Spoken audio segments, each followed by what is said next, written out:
All right, I see the stream. Okay, so you should. Fuck. I don't know. This one.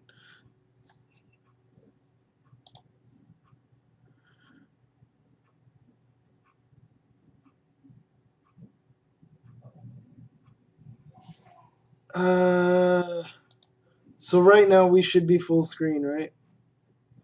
Yeah. All right, I see myself now, full screen. And then I'm in the corner. Yeah. Okay. Whew. Fucking A. All right. So what I'm gonna do is minimize this real quick. Open the Kindle app. Download the copy of the Tao Te Ching, and then um, screen share with you. Okay. All right. Jesus. Yeah, this is weird. Wait, what the hell? How come there's no Kindle? Whoa. What happened? I don't have a Kindle app? Oh, you need to download one? I thought I had it on here. I mean, I could use a web browser. It doesn't matter too fucking much, you know? Yeah. By the way, this stream isn't for kids, so if you're kids watching, my bad. If people actually end up watching this and, you know.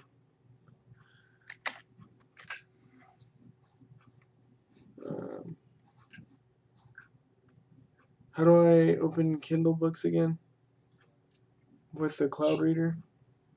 I kind of forgot. Yeah, I rarely ever use the cloud reader, so me too.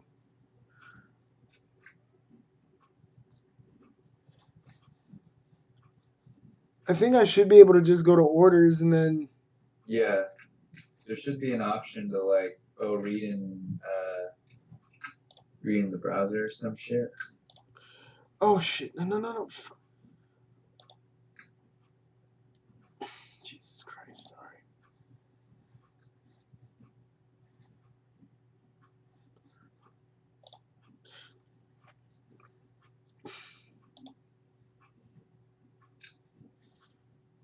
right. Okay. All right. So on your screen, you should see my face. So now I should be able to screen share with you, right? Okay, so I see the Tao Te Ching. Like, you don't even have to look at the stream anymore. You could just look at Skype. Oh, okay. Because we're all set up.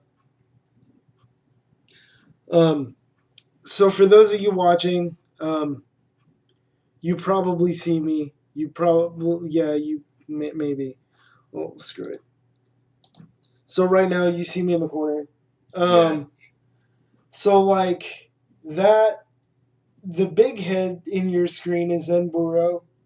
Mm-hmm. I'm the gimpy one, and today we're going to be reading the Tao Te Ching. And since we're screen sharing on Skype, and I don't have another computer to manage the stream on, and I'm doing everything on one computer, we're just going to be doing it this way. Originally, I had intended to read the Stephen Mitchell translation of the Tao Te Ching, but Amazon, in its infinite glory, claimed there was a Kindle version of it, and then it ended up being a translation from 1891. So this is the translation we're going to be reading. I've never read it, so if it's weird, both of us will be able to comment on it, and at least it will be fun for all of you watching, including the two of us. Yeah. So without further ado, let's get to it. There are. I don't want to read the annotation because it's not worth it. Yeah. So number 1, let me move your little head over here. Yeah. The Tao that can be trodden is not the enduring and unchanging Tao, the name that can be named. is not the enduring and unchanging name. Conceived of as having no name, it is the originator of heaven and earth. Conceived of as having a name, it is the mother of all things. Always without desire, we must be found. If it's deep mystery, wait, what? If it's deep mystery, we would sound. Oh my God, he's trying to be poetic. Yeah.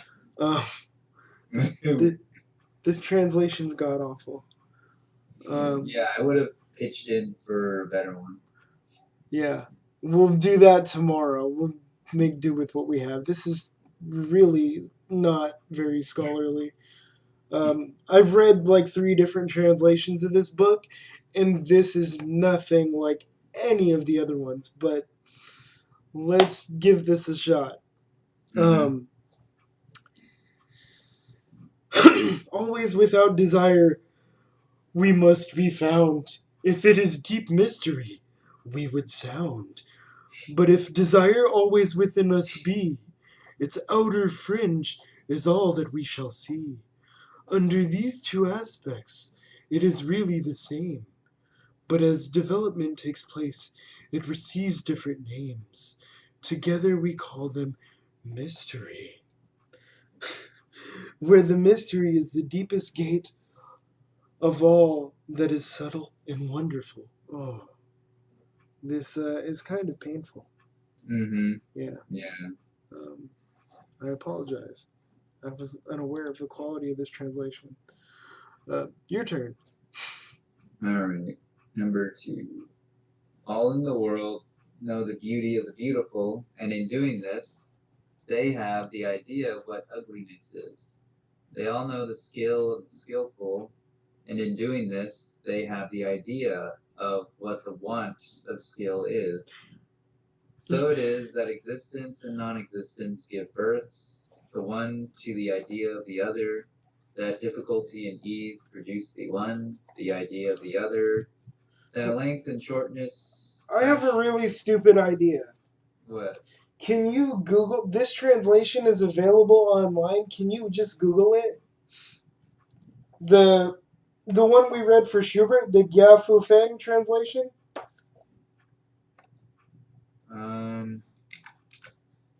Because this is really bad. I don't think I can get through this. Who's it by? Gia Fu Feng, dude. It's the same one we read for Schubert.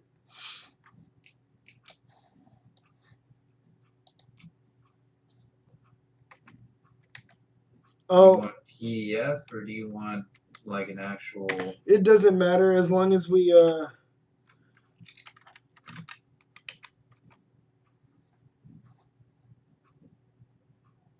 I think I found it. Alright. This is way better. Oh,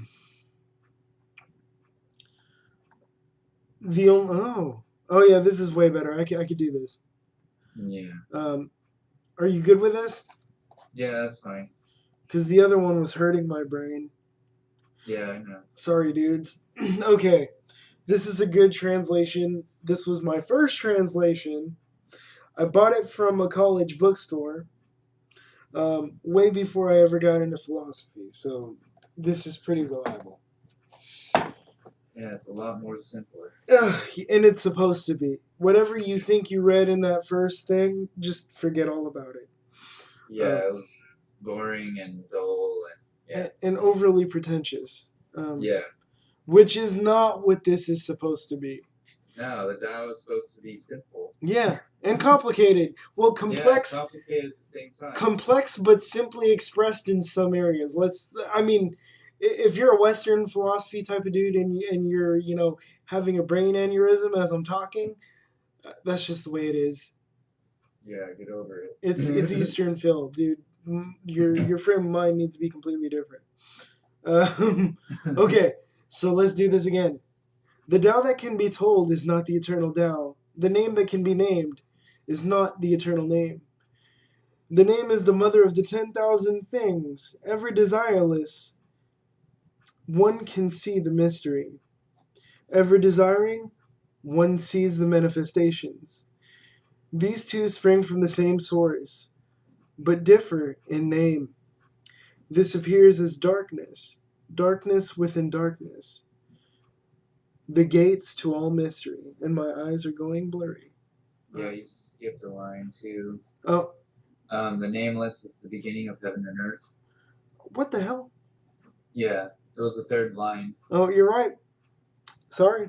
Your turn. Yeah, number 2. Yeah. Under heaven, all can see beauty as beauty, only because there is ugliness.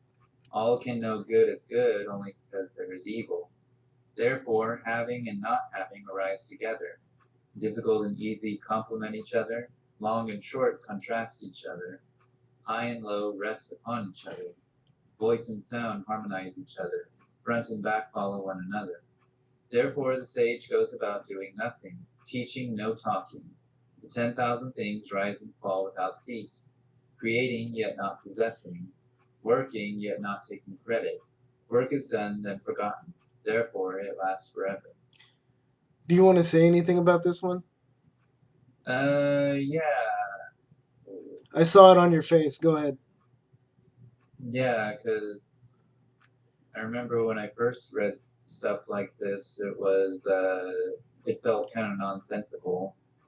And now, having lived life a little bit and going through changes and all that, this makes a lot of sense to me. Yeah. Meditation helps too. That's a really good point. Yeah, like, the idea of duality and stuff, that's how we come up with ideas of like good and bad and beauty and ugliness, because there's something to contrast it with. Exactly. But if you take it all away, like, what do you have? Right. Yeah, and I think that's kind of the point, like not seeing things in terms of duality, but like, because with duality, therefore that creates like desire and revulsion and all that, I think. It's funny, right? Because when I read this, like I keep thinking of like Shikantaza meditation. Yeah. Right? Like just sitting meditation, I guess is what you call it in English. Yeah. And that's what I think of when I think of the sage. Therefore, the sage goes about doing nothing, teaching no talking. Right? Yep. The 10,000 things rise and fall without cease. So, like, basically, like when you're just sitting, you realize that your mind is naturally full of thoughts. And by just sitting and observing, eventually your mind learns to quiet itself. And like this whole Taoism slash Zen Buddhism thing, because to me, the two are invariably connected. Although apparently there are some people that vehemently disagree and get very upset by the notion that Taoism gave rise to Zen Buddhism. But apparently that's not common to think that, I guess. But yeah, it's out there. Yeah. This type of philosophy, like Stoicism, like Buddhism, it's something that you do. It's something you practice daily, in your own way. Everybody has their own way of doing it, but the point is to practice. Yeah. 3. Hold on, let me make this bigger because my eyes suck. Yeah, that's better. Not exalting the gifted prevents quarreling. Not collecting treasures prevents stealing. Not seeing desirable things prevents confusion of the heart. The wise therefore rules by emptying their hearts of and stuffing bells by weakening wait, what? Bellies. Bellies? Oh my god, Yeah. my eyes do suck. Hold on. Okay, there we go. Let me do that again. Not exalting the gifted prevents quarreling. Not collecting treasures prevents stealing. Not seeing desirable things prevents confusion in the heart. The wise therefore rule by emptying hearts and stuffing bellies, by weakening ambitions and strengthening bones. If men lack knowledge and desire, then clever people will not try to interfere. If nothing is done, then all will be well. Anything you want to say about that one? What do you want to say about it? Uh, I think we've. This is just my personal opinion for anyone watching, but I think we've become obsessed with labeling everything Yeah, ugly, beautiful, uh, disabled, non-disabled, and with these labels come embedded value judgments, whether we realize them or not. And I think the heart of this verse is about being very judicious with whether, like, not only what labels we apply, but whether or not we should label something in a certain way at all. yeah, Um, and so it says, if men lack knowledge and desire, then clever people will not interfere. There has to be something desirable for somebody to want it from you. yep, And if you just sort of. The linchpin of Taoism is like this ridiculously radical notion of accepting things as they are in nature and in people. And it's often accused of being a very passive philosophy, and to some extent it is. But we'll see that there is sort of an active component as we continue, and yeah. we'll probably do more of this tomorrow. So um, wherever we get in the next hour is where we get, and we'll just continue. And I may do it on my own Monday.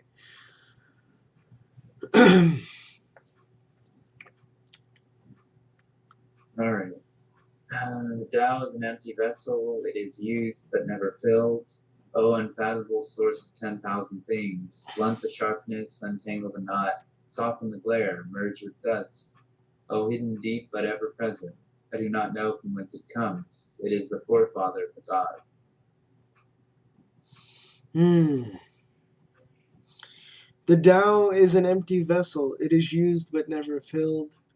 Oh, unfathomable source of the 10,000 things. What does that mean for you?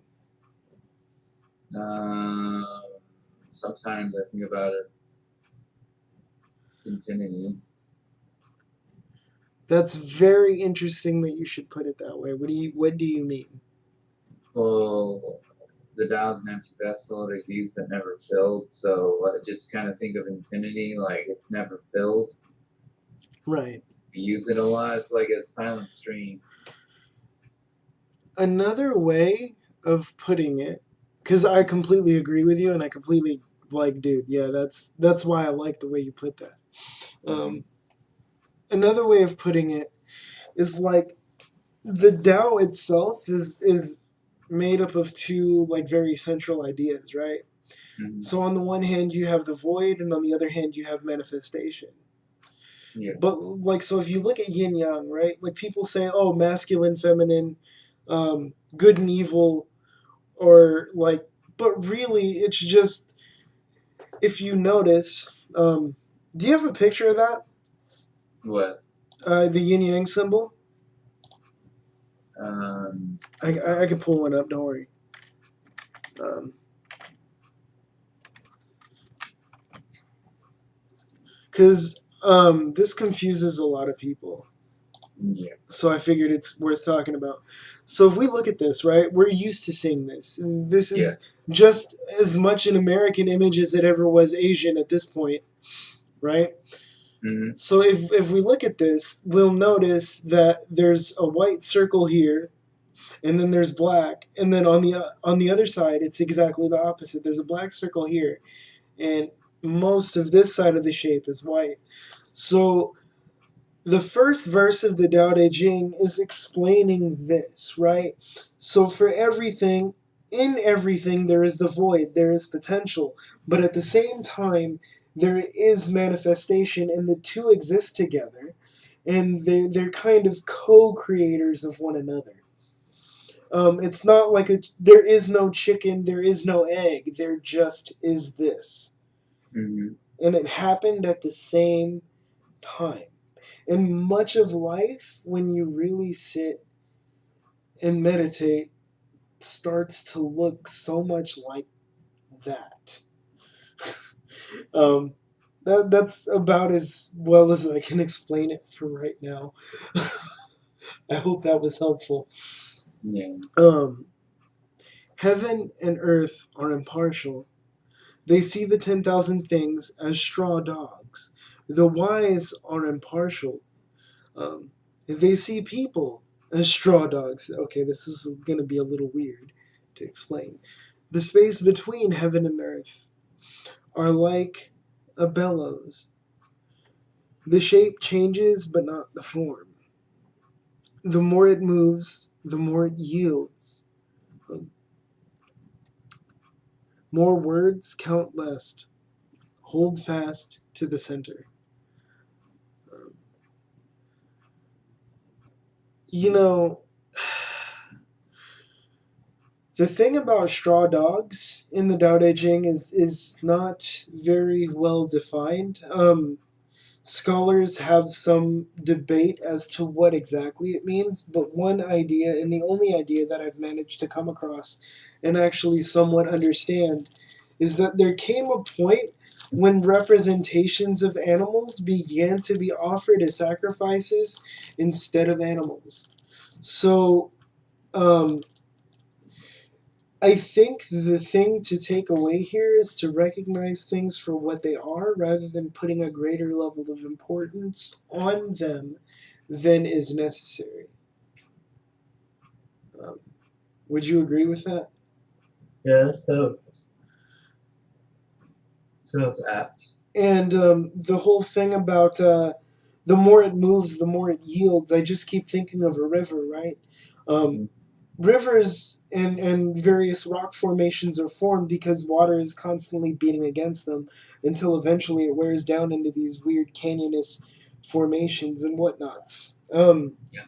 And then you have different levels of elevation, but the point being is that water never really tries to wear things away. It is just persistent in a certain kind of gentleness, but it can also be very turbulent and rough. And it encompasses like all the various types of forces we encounter, and like it's a really like freaking wonderful metaphor.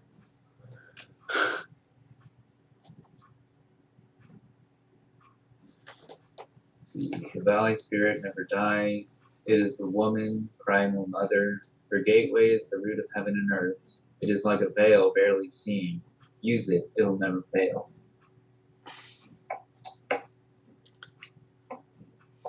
What do you have any idea what this means? Because I really don't. This one's always been kind of mysterious to me. I'm gonna be real. Like I don't know everything, so and I definitely don't know how to explain this. Well, the valley spirit never dies, and it's like a veil barely seen. I kind of think of it like if you're contemplating nature, you begin to notice certain patterns that you can use. I don't know. The more we talk about this, the more it ends up sounding like a weird kind of Asian stoicism. Yeah. But it also could be because we're reading Epictetus off stream. Well, Zhuangzi also tried to say similar stuff. He did indubitably. Indubitably. Yeah. I don't disagree with you. I like that interpretation. Yeah. Heaven and earth last forever. Why do heaven and earth last forever? Because they are unborn, so ever living. The sage stays behind, and thus he is ahead. He is detached, thus at one with all. Through selfless action, he attains fulfillment. Do you have any particular thing that you would like to say about this one?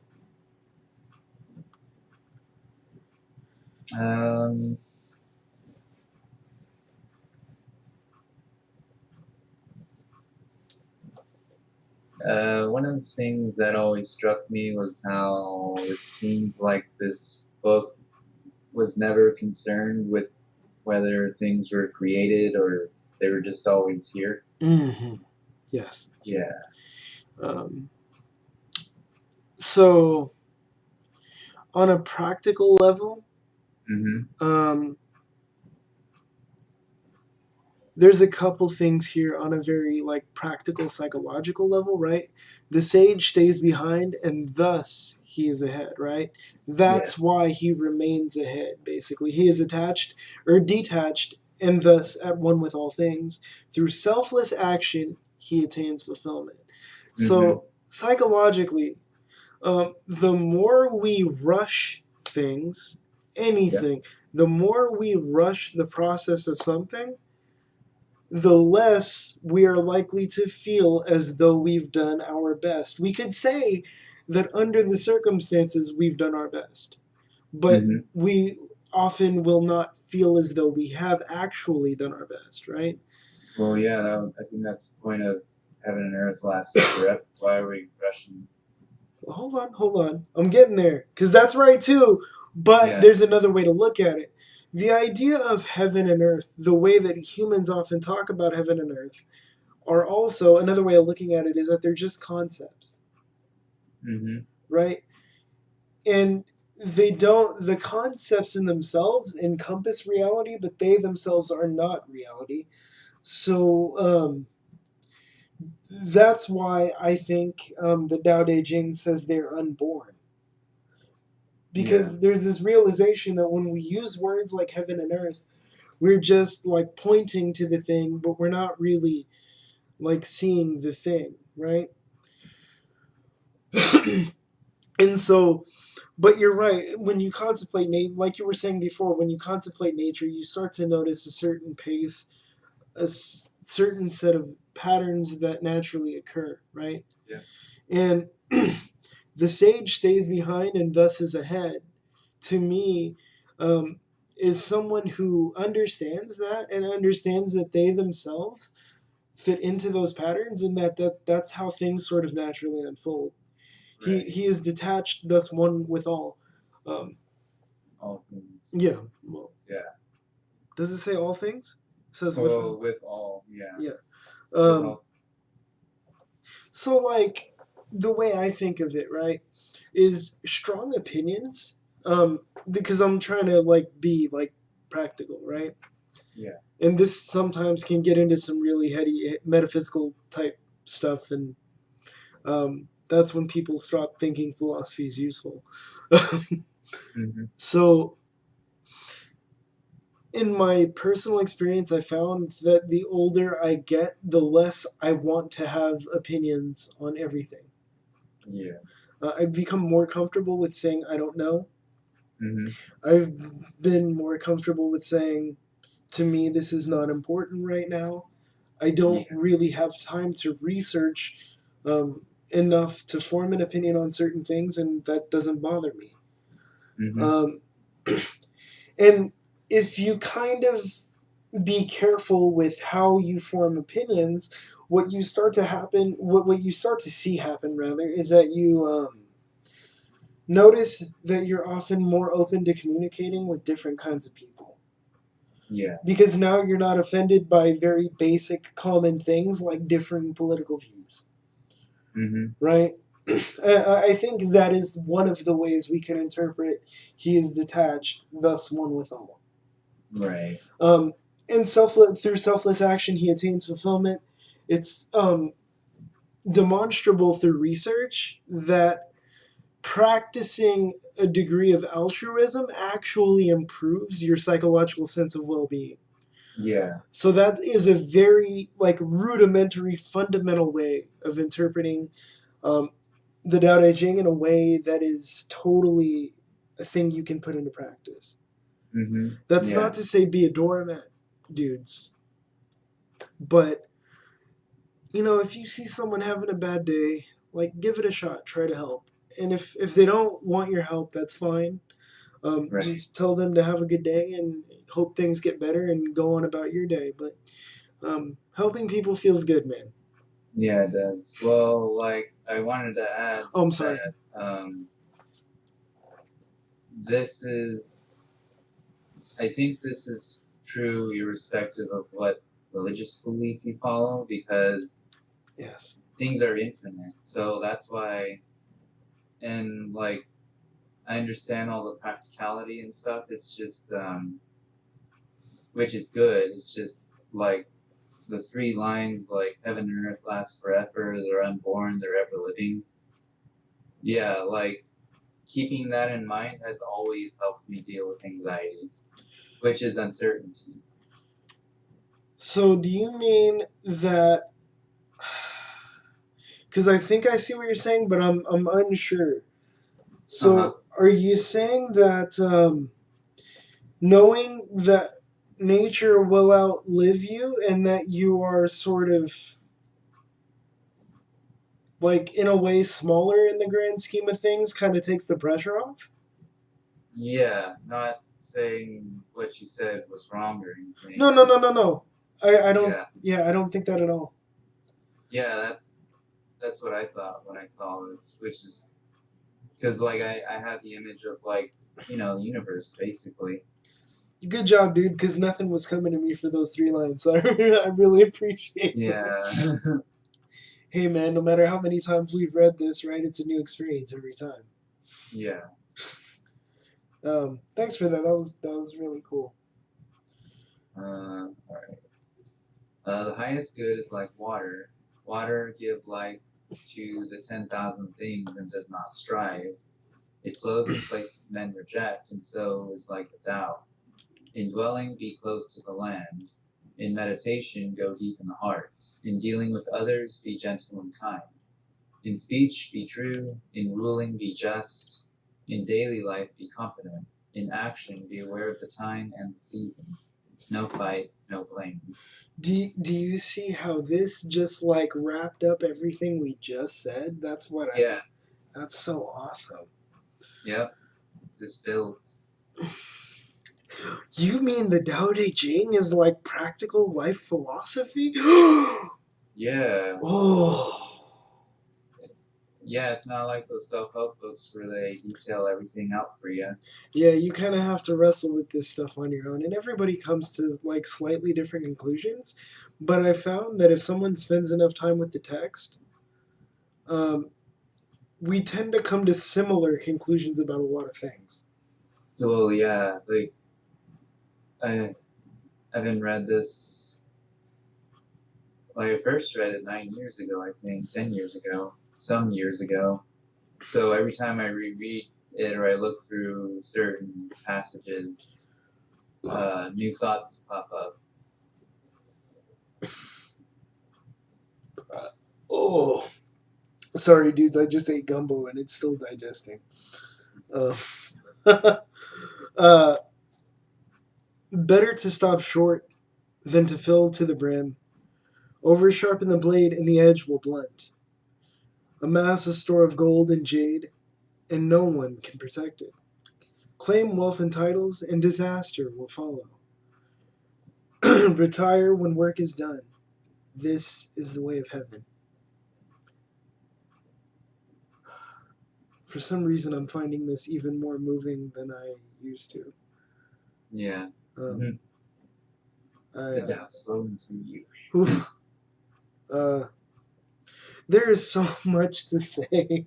Mm-hmm. Um, so I took a blended course on ikigai, blended with other Asian-y philosophies and ways of looking at things, right? Yeah. And one of the things that occurred to me on a very like earth-centered level, like daily life level, was the Mm-hmm. idea that you should never fill your stomach past like 80% of its capacity. Like you don't need more than is enough, right? Right. Um, and so when the first line just reminded me of that. Better to stop short than to fill to the brim. Um, because if we hoard things, if we overfill things, we're losing out on the thing that we're hoarding. Like if you overfill a cup, right? Yep. What happens? Like something very basic. Water just spills over. Yeah. So why do that with the rest of your life knowing that that's how that works? If you eat too much food, you're going to make yourself sick in multiple ways. You develop like could develop diabetes, heart trouble, um, circulatory issues, respiratory issues. Yeah. It messes with your metabolism. I Yep. mean, anything you want to say about this? Um, I also think this is applicable to being overworked. Like working yourself to the ground. Like, Yes. yeah, because when I was working at Amazon, I was around people who all they would do is overwork. I was overworked. But some people would overwork themselves to the point where they can get to management or something because they were seduced by the idea of things like, retirement and all that stuff at the expense of their bodies and even their minds. So, um, Yeah. like over sharpen the blade and the edge will soon blunt. I mean, a lot of people take these warehouse jobs because I've even spoken to some of these people. Yeah. Oh yeah. Like they use Check it as an chats. excuse not to go to the gym or exercise on their own because they think that it's good for their body. But they're genetically some people can handle it, but like the job's not for everyone, and those same people will, you know, You're absolutely right. yeah. So being overworked, people who have been working past an age where they probably shouldn't be working, yeah. Yeah. No, spot on, dude. Yeah, and watch Spot on. Amazon sue me for saying all this. Maybe. Um, the views and opinions expressed by these two idiots is not meant to be a wholesale endorsement or indictment of any corporate entity. Thank you. Yeah, yeah.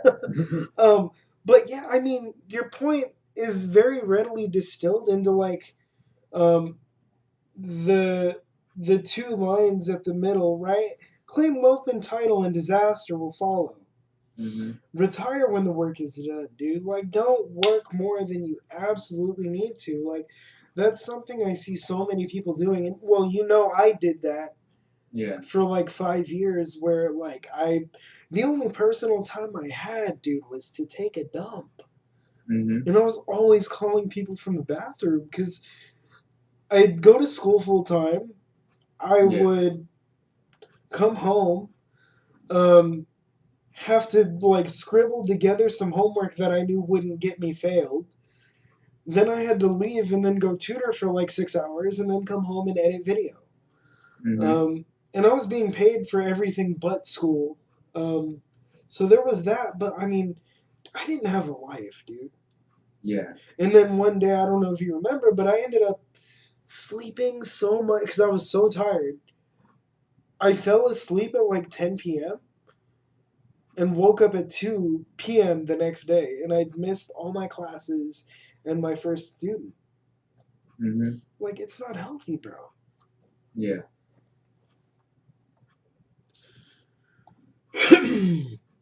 Is it your turn or my turn? I think it's my turn. Okay. Carrying body and soul and embracing the one, can you avoid separation?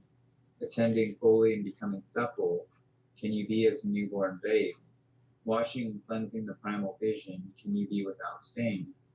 Loving all men and ruling country, can you be without cleverness?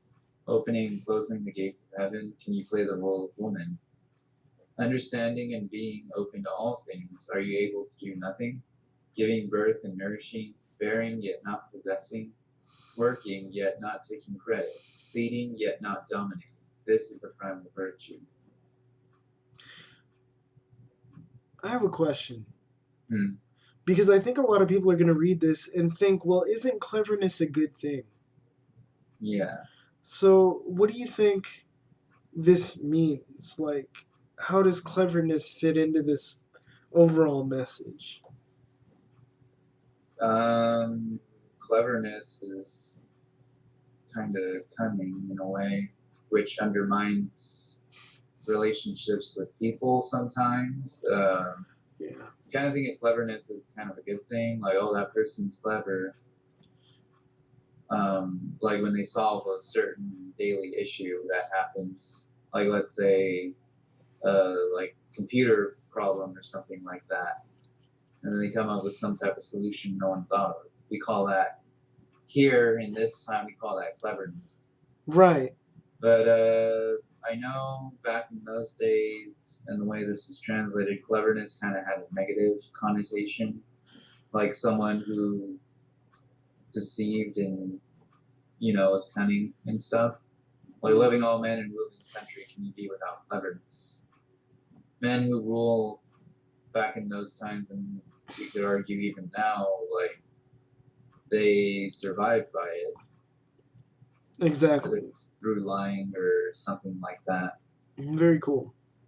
Yeah, I just wanted to see if you'd come up with a different answer than the one yeah. I had. That was awesome. I mean, there's a lot of lessons in that line, that chapter about detachment too. Oh, dude. And like the thing is, right? I keep wanting to talk about the mind. Yeah. Um, so the way our minds work, generally in my experience of my own mind, right? So one Mm-hmm. of the things that it tries to do is like take a very nebulous situation and turn it into something that I completely understand, can deal with, and manipulate. Yeah. Right? And I think that's what our minds were like built over time to do. So in that sense, cleverness is not always a good thing, right? In one way, it's a very good problem-solving tool. In the other way, though, it can become entirely freaking self-serving. Yeah. Exactly. Yeah, yeah. Just to add to what you were saying. Mm-hmm. 11. 30 spokes share the wheel's hub. It is the center hole that makes it useful. Shape clay into a vessel. It is the space within that makes it useful.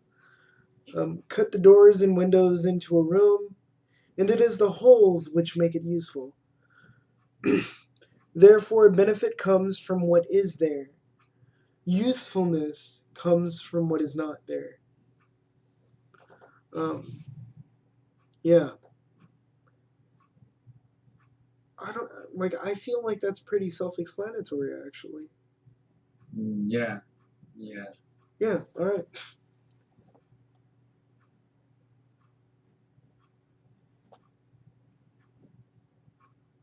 All right. 5 colors blind the eye. The 5 tones deafen the ear. 5 flavors dull the taste. Racing and hunting madden the mind. Precious things lead one astray. Therefore, the sage is guided by what he feels and not by what he sees. He lets go of that and chooses this. This is a dense one. Do you have any thoughts? Uh, If not, that's okay. yeah, I don't know yet. I my personal and mind you, this is all our personal interpretations of everything we're reading.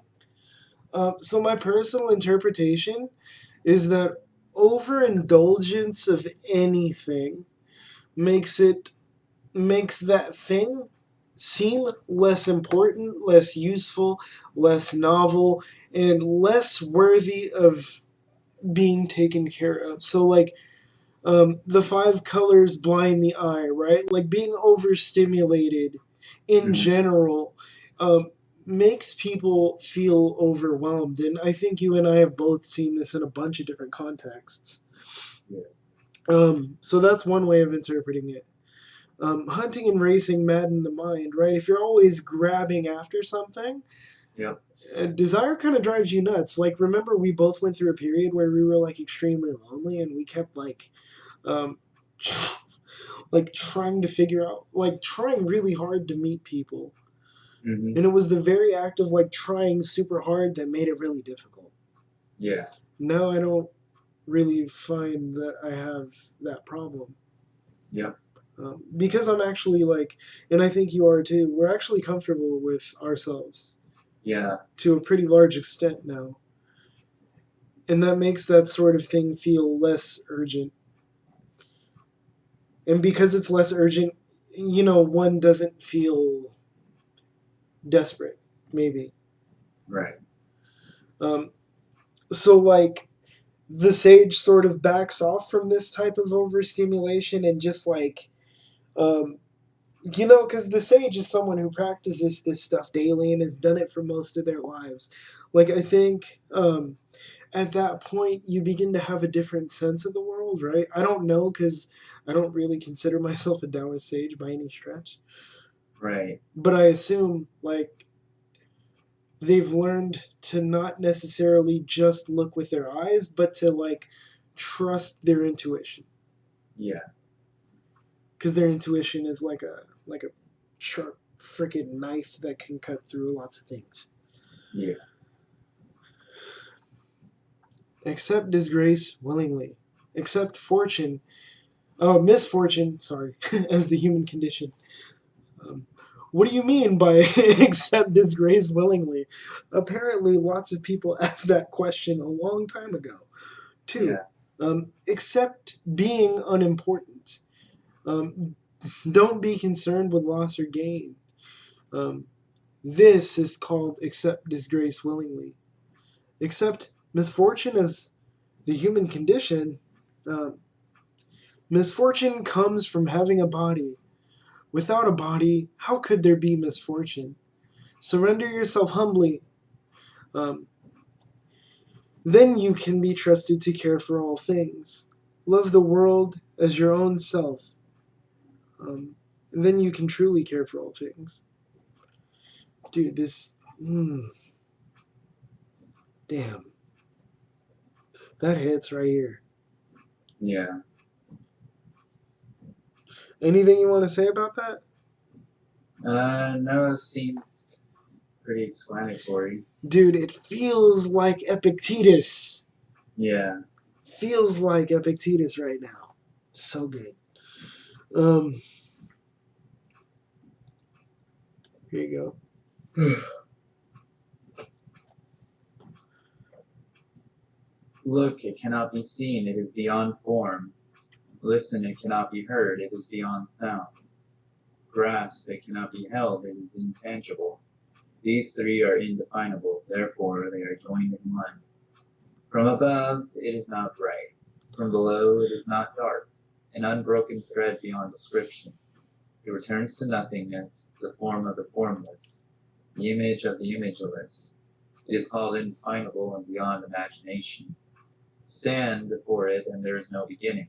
Follow it and there is no end. Stay with the ancient Tao, move with the present. Knowing the ancient beginning is the essence of Tao. What is the ancient beginning? The ancient beginning? I don't know. Yeah, I don't think anyone does. Yeah. Let me take a second look at this. You know, this is one of those things. This is one of those things where I'll be like, read this and then like sit and stare at a wall for like an hour. Yeah, it's something you have to experience. You can't think about it. I don't think. I mean, like, yeah. I've seen papers written on this, right? But like, they make no sense. Yeah. I'm like, okay, I was gonna make a joke about like maybe you should take some psychedelics, but like. Yeah, I was gonna make a cannabis joke because that can help you really contemplate things. I mean, yeah, we're not advocating drug use, guys, but like. Yeah. The point is, in order to actually come to grips with a verse like this, you kind of have to learn to see your mind as something that is not you, but is part of you. Mm-hmm. Right? So this is similar in the West to Descartes' philosophical experiment where he tried to discern like what he could actually trust, right? Cogito ergo sum, I think therefore I am. Yeah. When you start to understand that there is the thing you think is you, which contains all your thoughts, yep, you start to realize that there is a thing that also observes your thoughts. And when you start to see the observer as being the truest version, the truest portion of you, and these things like your thoughts, your emotions, your history, the things that you like to do, the things that you dislike, and all of these things are just sort of things that are attached to the observer, but they are not the observer. Yeah. When you can see that, like, your life starts to mutate in weird ways that remind me of Paulo Coelho's The Alchemist. Yeah. And not all of it's super pretty, but it is pretty interesting and it's really cool. Right. Mm. The ancient masters were subtle, mysterious, profound, and responsive. The depths of their knowledge is unfathomable. Because it is unfathomable, all we can do is describe their appearance. Watchful, like crossing a winter stream. Alert, like men aware of danger. Courteous, like visiting guests. Yielding, like ice to melt. Simple, like uncarved blocks of wood. By the way, that's a central concept of Mm-hmm. Taoism. It's called Pu, or something like that. I read it in the Tao of Pu, actually. Yeah. Um, Hollow, like caves, opaque, like muddy pools. Who can wait quietly while the mud settles? Who can remain until the moment of action? Observers of the Tao do not seek fulfillment. Not seeking fulfillment, they are not swayed by the desire for change. Oh man. Um so in most Eastern wisdom traditions, this isn't the whole passage. My goal isn't to explain everything. Um, there's this notion that we have grown to forget what it was like to look at the world with a sense of wonder, right? Right. So when it says alert like men aware of danger, courteous like visiting guests, yielding like ice about to melt, when you're a kid, you're a lot less hampered by like what you think you should do, right? Right. So sometimes kids will do things that hurt other people, and then they're like, "Oh, I don't like the feeling of hurting other people. Mom, what do I do?"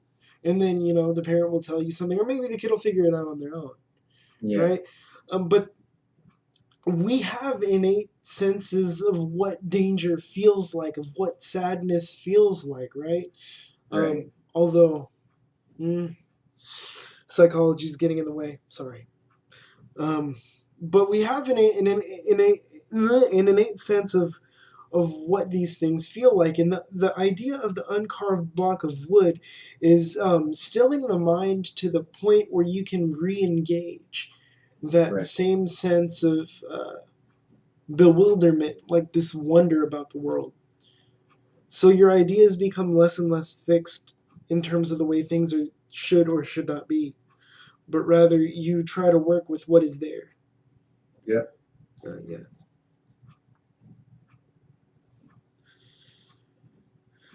Empty yourself of everything, let the mind become still. 10,000 things rise and fall while the self watches their return. They grow and flourish, and then return to the source. Returning to the source is stillness, which is the way of nature. The way of nature is unchanging. Knowing constancy is insight. Not knowing constancy leads to disaster. Knowing constancy, the mind is open. With an open mind, you will be open-hearted. Being open-hearted, you will act royally. Being royal, you will attain the divine. Being divine, you will be at one with the Tao. Being at one with the Tao is eternal, and though the body dies, the Tao will never pass away. So, Mr. Zenburo, I thought Taoism was about like flow and adaptability. What is this talk of constancy? Constancy. Wait, that was what? I thought the Tao was all about going with the flow and whatnots. What is this talk of constancy? Yeah. See, that's why you gotta learn how to meditate. That's such a cop out, but it's true. It's true. Turning the source to stillness, and then it's like knowing the way of nature is unchanging. Knowing constancy is insight. There we go. Yeah. So you mean to tell me that when your mind is still, you begin to understand something about your nature which is in a sense unchanging, in the fact that change is the constant. Yeah. Right? Yeah, it sounds like a Zen paradox. I'm sorry for whoever's watching this and being Well, it's like the 10,000 things rise and fall while the self watches their return. That's like our thoughts and all that. Oh. But then also you could apply it externally too. Like how many times have we seen rain, the weather change? How many times have we seen nations rise and fall if you read history? Or like even more horrific Right. things, like how many times do we see car accidents and all that? Because like that stuff happens. Exactly.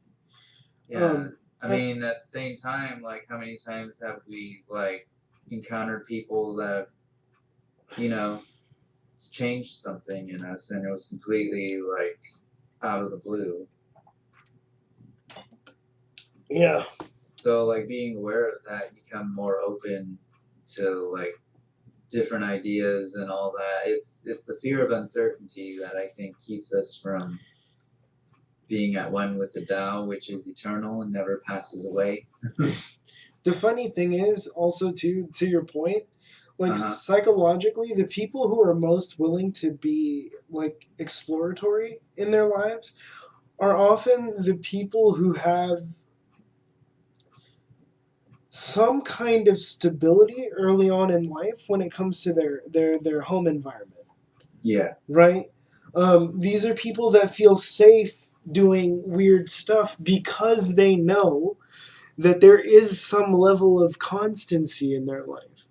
So that is kind of like it's kind of like the tether at the top, like when you're prepping to like bungee jump or like rappel down a cliff face, right? You know that that anchor is secure, so therefore that enables you to do very daring things. Yeah. Just for Western brain. Yeah, and then I kind of think of this as a lesson of dealing with death, like death of loved ones, including one's own. Mm. Yeah, because though the body dies, the Tao will never pass away. I'm thinking of that Nightwish song, Endlessness, because there's a line that's very, very similar. What is it? Do you recall? Something about, You can look it up if you want. You're good. yeah, the stream is unending. Like, walk me to your sea and all that. Like, I don't know, I was listening to it this morning and I was just thinking about people that have passed away in my life, like my dad and all that, and then I realized like it doesn't matter whether there's an afterlife or not, because your moment in that experience, you become one with it. It sounds weird, I totally understand but what you mean. it's kind of how I look at death now. Like, yeah, it's kind of the end. Like I'm kind of the viewpoint that once I die, there's probably not going to be an existence after that, but at the same time I don't really know that. Right.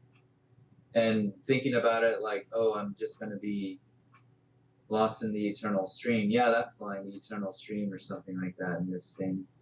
Like it doesn't matter either way, nothingness or being part of eternity, it's the same thing. Yeah, I agree. The way I like to word it for myself, like for myself personally, Mm-hmm. this is just my own personal spin on it. Is like when I die, Mm-hmm. um, I, in a sense, return to the system that gives rise to possibility again. Right. Right. So when my body deteriorates and I'm no longer here, and my memory is faded, in a Mm-hmm. sense, I have returned to the place which gives rise to life. Yeah. Oh, I found the line. It's like, soon beyond the fields you've come to know, you will join the silent flow. Yeah, that shit, that really hit me. Yeah, because it's saying the same. Yeah, I get it. Yeah. I totally get that. Yeah. So, like, that's why I think Taoism is kind of like therapeutic in a way when you really think about it. It would be very interesting to dissect the Tao Te Ching into psychologically useful tools. Yeah. Yeah, that would be cool. Maybe one day you and I will embark on that project. Hmm. I don't think I have enough wisdom. Yeah, I have none. Yeah, I'm very. Well, what do you think? I have less than none then. All right. Yeah. Um, the very highest, if barely known. Wait, what? Yeah, okay. The very highest, if barely known. then comes from that. Then comes from. Ah! I can't read today. Then comes that which people know and love. Then that which is feared. Then that which is despised. Who does not trust enough will not be trusted. Um, when actions are performed without unnecessary speech, people say, "We did it." This, for the last freaking decade, no, longer than a decade, I bought this book when I was 19. Since I was 19, this has remained one of the most interesting passages in the entire book. Mm-hmm. Do you have any idea why I say that? No. Really? You've known me for like half that time. You have no idea. I just want to see what you come up with. Yeah, I don't know. So here's the thing, right? The very highest, if barely known, um, then comes that which people know and love, right? Yeah. Then comes that which is feared, then comes that which is despised. Who does not trust enough will not be trusted. When actions are performed without unnecessary speech, people say we did it.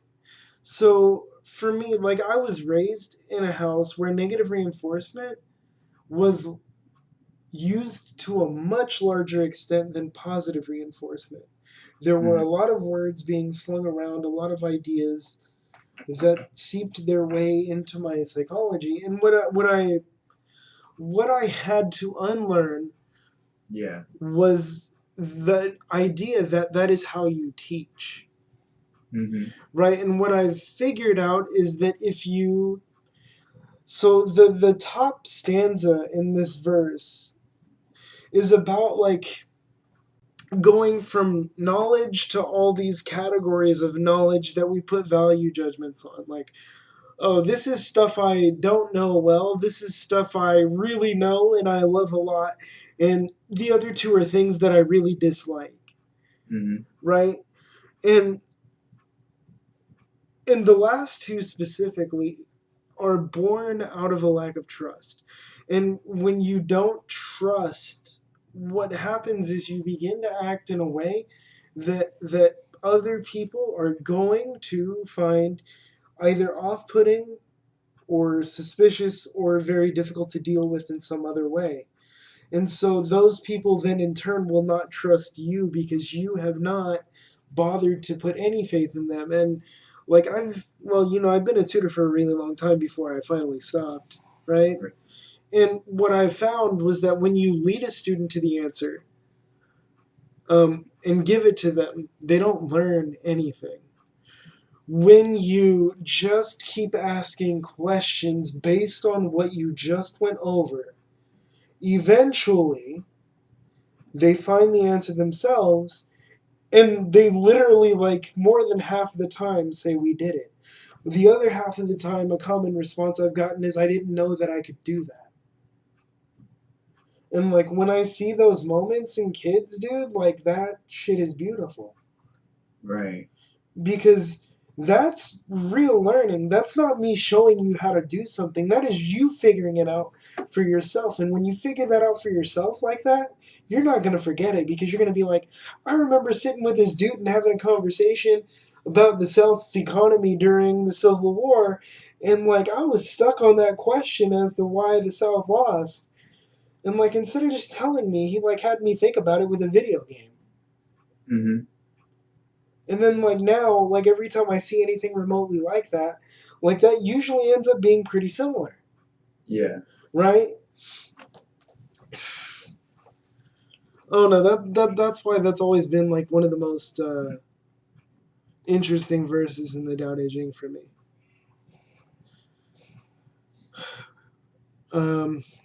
Is it your turn or my turn?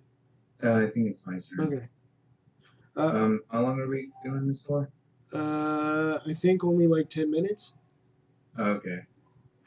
When the great Tao is forgotten, kindness and morality arise. When wisdom and intelligence are born, the great pretense begin.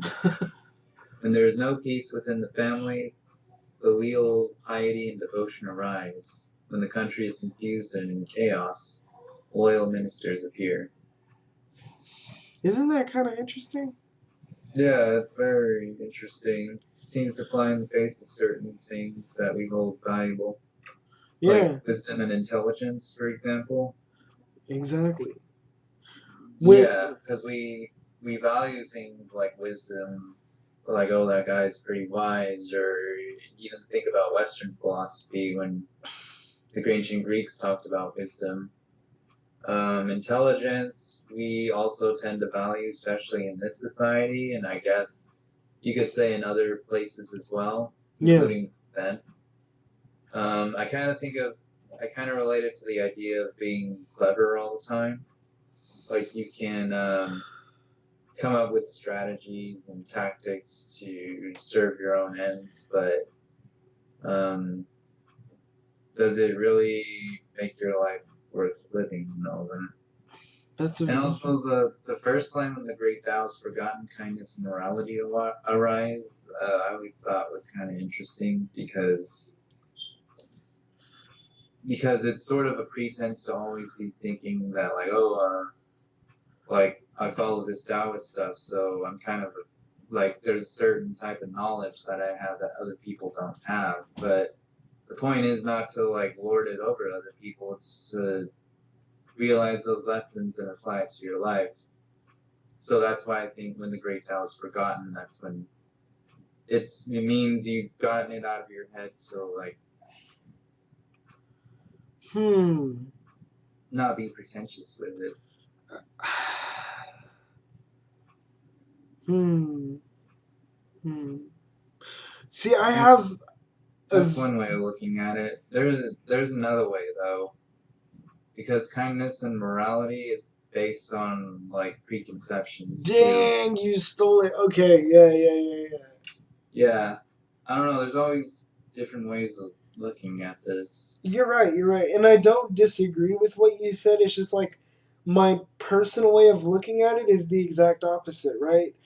So when you remember the Tao, when you live with it, notions of kindness, intelligence, and wisdom are completely unnecessary, Mm-hmm. right? Well, Because yeah, there's yeah, no notion of like status. Because all of this crap is about like this is when like wars over status happen, right?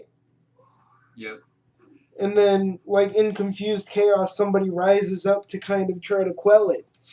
But like when you're just living with the Tao, like all that stuff becomes unnecessary. You don't have to think about kindness, morality, intelligence, wisdom. You don't even have to think about humility because you just are. yeah. um, but your way is not wrong either. I see both ways. And like you said, there's a lot of ways to look at Right. it. I was thinking we'd stop after 20 if that's cool. Yeah, that's fine. Oh, wait. Give up sainthood and renounce wisdom, and it will be 100 times better for everyone. Give up kindness and renounce morality. Um, Men will rediscover filial piety and love. Give up ingenuity and renounce profit, and bandits and thieves will disappear. Um, these are the outward forms alone. Um, they are not sufficient in themselves. It is more important to see simplicity, to realize one's true nature, to cast off selfishness and temper desire. Anything you want to say about this one? It's kind of similar to the previous one. Yeah, like It we, gets more explicit. yeah, it's funny how this happens, right? Because then you'll start reading this. Like even on my own, I find that I end up having a question. Then like a couple passages later, the Tao Te Ching proposes an answer. Yeah. Okay, final one. And this one's you, I believe. Yeah. Give up learning, put an end to your troubles. Is there a difference between yes and no? Difference between good and evil? Must I fear what others fear? What nonsense. Other people are contented, enjoying the sacrificial feast of the odds. In spring, some go to the park and climb the terrace, but I alone am drifting, not knowing where I am. Like a newborn babe where it learns to smile, I am alone without a place to go. Others have more than they need, but I alone have nothing. I am a fool.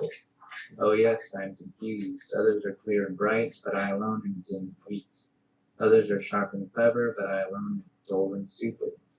Oh, I like to drift like the waves of the sea, without direction, like the restless wind. Everyone else is busy, but I alone am aimless and depressed. I am different. I am nourished by the Great Mother. This one is difficult. Do you have any thoughts on this one at all?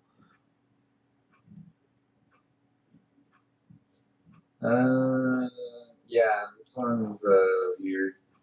Yeah. If you don't, that's okay, because it's okay not to know things. Yeah.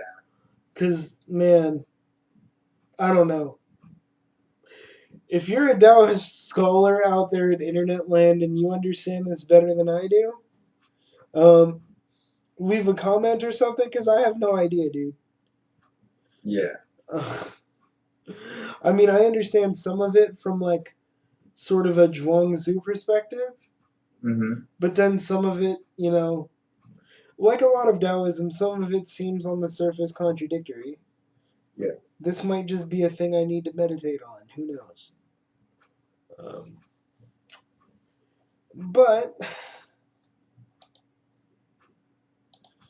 I think you wanted to go eat food and whatnot. Yeah, we're having pizza. Cooked or ordered? Just curious. Mm-hmm. Like from scratch? No, it's pickup. Man, I love from scratch pizza. Yeah. Come have some of my gumbo, man.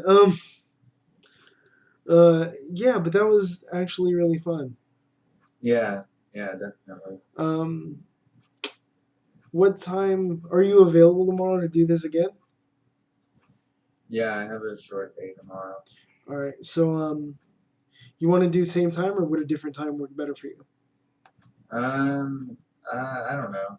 Like maybe 3 o'clock or something like that. I don't know. Yeah, that works. Yeah, we can do that. All right. All right, dude. Well, have fun eating pizza. Hopefully, you don't get too fat. Yeah. And I'll see y'all tomorrow. Yep. See you all tomorrow. All right. All right. Bye.